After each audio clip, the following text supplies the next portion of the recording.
How often should patients be treated? Although chiropractors traditionally treat all new patients a number of times per week for at least the first 2 weeks of care, and despite the fact that this approach is supported in guidelines such as the Mercy Guidelines and others, there is little literature to support this expert opinion-based recommendation. So how can we know that this isn't a profession-based bias to serve our own vested interest in higher frequency care?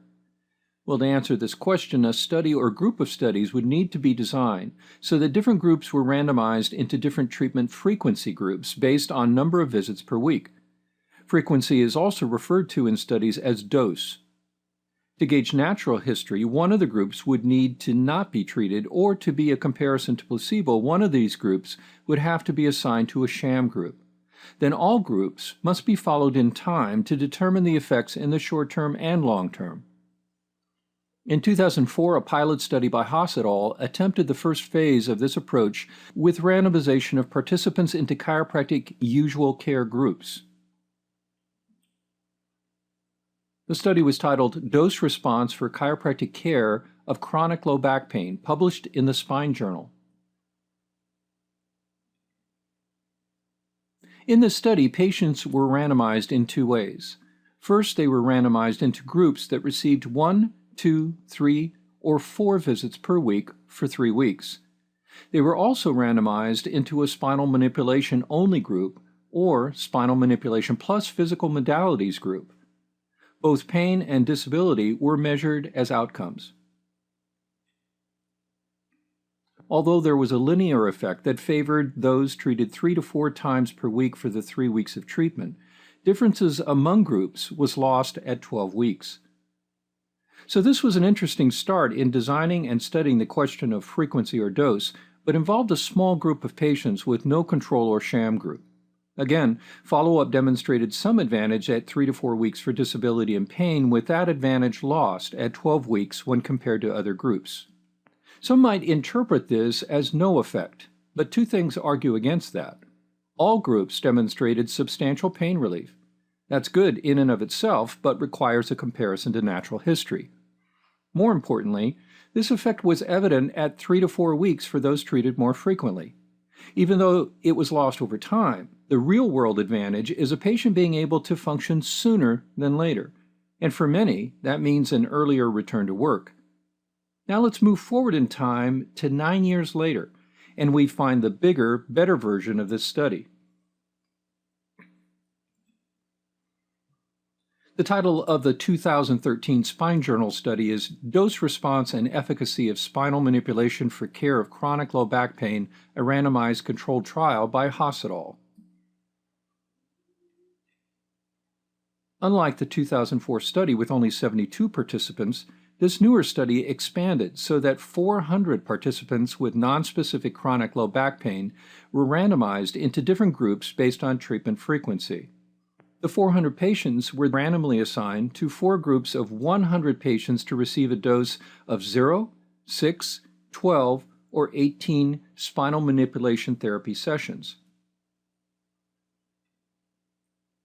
There were in fact 2 types of treatment. The real treatment involved spinal manipulative therapy and was performed at the assigned number of visits. This was high-velocity, low-amplitude adjusting in most cases.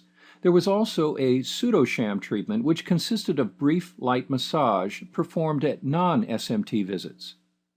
More specifically, the massage was described as light massage, consisting of 5 minutes of gentle effleurage and petrissage of the low back with focus on the symptomatic areas.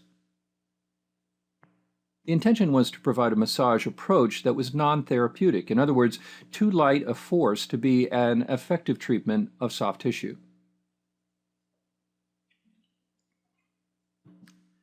This was a very clever design where, for 12 SMT dose group, participants would receive 12 SMT treatments plus 6 non-SMT or light massage treatments for a total of 18 treatments. This regimen was over a period of 6 weeks so that participants received 3 treatment visits per week. Although not stated, one would assume that based on the design of the 2004 study, that if a patient was assigned to the 6 SMT group, they would receive 1 SMT treatment visit per week with 2 non-SMT visits that same week, And for the 12 SMT visit assignment, SMT would be delivered 2 times per week with 1 non-SMT visit that same week.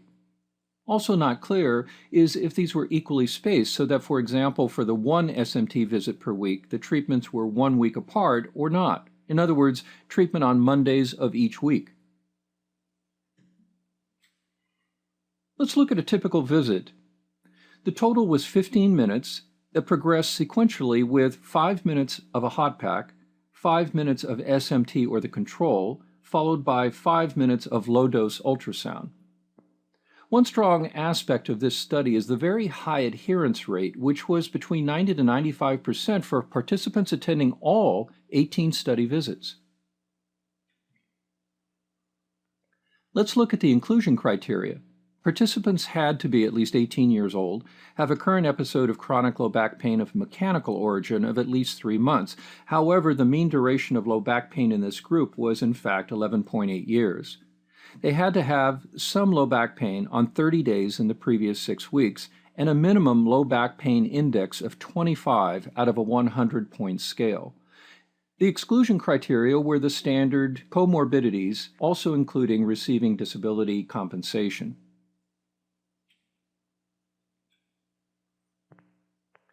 The outcome tools included the physical and mental component summary scales of the short form 12, the Health State Visual Analog Scale from the EuroQoL instrument, perceived pain and disability improvement, and an accounting of the number of the following in the previous 4 weeks: days with pain and disability, and medication use. The bottom line is disappointing. There were no statistically significant differences among groups, including those with no SMT treatments, at least measured at the 52-week follow-up. This included pain, disability, and all secondary outcomes. Well, let's look, though, at some other aspects.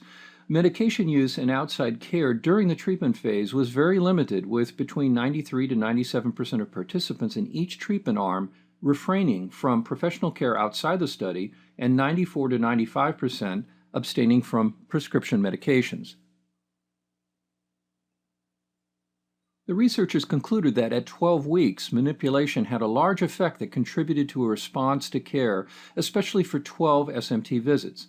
For those acquainted with a statistic called number needed to treat, this difference corresponds to an NNT of 5, meaning 5 individuals would need to be treated to affect 1 individual compared to no treatment or placebo.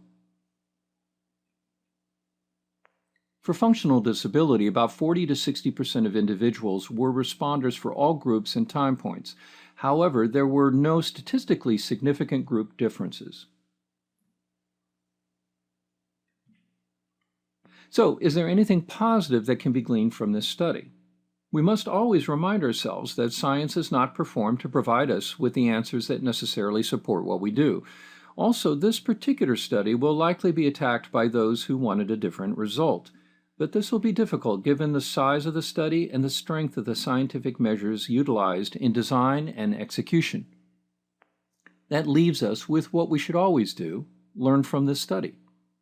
This study still supports that some form of patient care benefits individuals with chronic low back pain, even if the treatment is considered somewhat inert. It supports also that an earlier decrease in pain is seen in a higher percentage of patients with higher frequency care that includes SMT. In fact, pain reduction in the SMT group was more than 20 points, and most importantly, it was durable, meaning the effects of treatment remained even at 1-year follow-up, as can be seen here, where pain levels were significantly decreased, but similar among groups. Also, pain medication use certainly was far less than a national average and natural average for those with chronic low back pain. So once again, we have a missing piece added to the puzzle regarding the most effective treatment frequency regimen. It's a strong study, well designed and executed, and it should represent the model for future comparison studies that may want to also include a natural history control group. As with many studies, it challenges our belief systems and creates as many questions as it answers.